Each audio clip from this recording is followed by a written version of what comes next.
In the early 90s, we finally moved into our dream home, a blue ranch house nestled deep in the woods of Michigan. It was new, built just for us, and everything seemed perfect. We were excited to start this new chapter, and for a while, things were peaceful. But it wasn't long before the house began to show us that something darker lived inside. The first unsettling event happened just a few months after we moved in. Our daughter, who was just a baby at the time, had been put to bed in a onesie. The next morning, I went to check on her, and to my surprise, she was wearing foodie pajamas instead. The thing is, I had left those foodie pajamas folded on the changing table. No one else had been in the room. It didn't stop there. Soon after, we started hearing strange noises. Doors would open on their own, faucets would turn on by themselves, and the old TV in the living room would flicker on and off without anyone touching it. At first, I tried to ignore it, brushing it off as faulty electronics or creaky house sounds. But as the weeks went by, it became clear that this was something more, something unnatural. One night, I was stretching in the basement when I heard a violent exhale, like someone was standing right next to me. But when I looked around, there was no one there. The basement was empty. The house was cold, so much colder than before. I quickly left and avoided going down there alone ever again.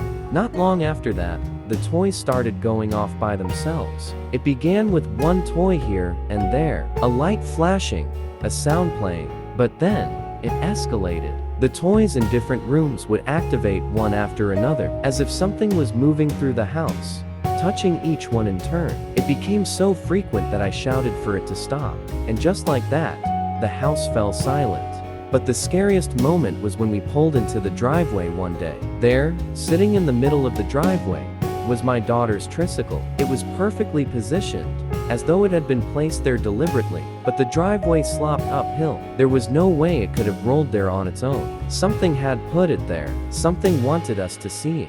One evening, my daughter came out of her room, clutching a stuffed animal. She looked up at me with wide, confused eyes and said, "Why did you throw this at me?" I hadn't touched it. No one had. I walked into her room, and as I stood there, I felt something like a shadow shifting in the corner. It was gone before I could get a good look.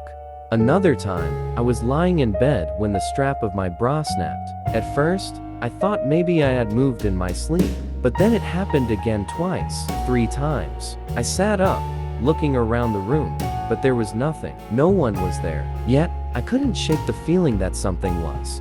Even my son wasn't safe. He was walking down the hallway, holding his latest Lego creation, when suddenly, he was pushed into the wall. Hard. His Lego shattered on the floor. He looked up at me, confused and scared. I knew then that we had to leave. Whatever was in this house wasn't just playing tricks anymore, it was dangerous. But it wasn't until my daughter told me about her guardian angel that I truly became terrified. She said it would sit on her bed at night, watching over her. At first, it sounded innocent, comforting even. But the more she talked about it, the more I realized this wasn't a guardian angel. It was something else, something that shouldn't have been there. That was the final straw. I couldn't take it anymore. I told my husband, "We're done. We need to leave." We packed up as fast as we could and left that house behind, hoping that whatever was there wouldn't follow us. She returned one last time to clean, only to hear something downstairs, but her husband was outside. She turned up the radio and did what she had to, never looking back. If you think your house might be haunted, ignore it. Blame it on the wind, the kids, the dog. But whatever you do, don't talk to it, because once it knows you see it, it will never leave you alone.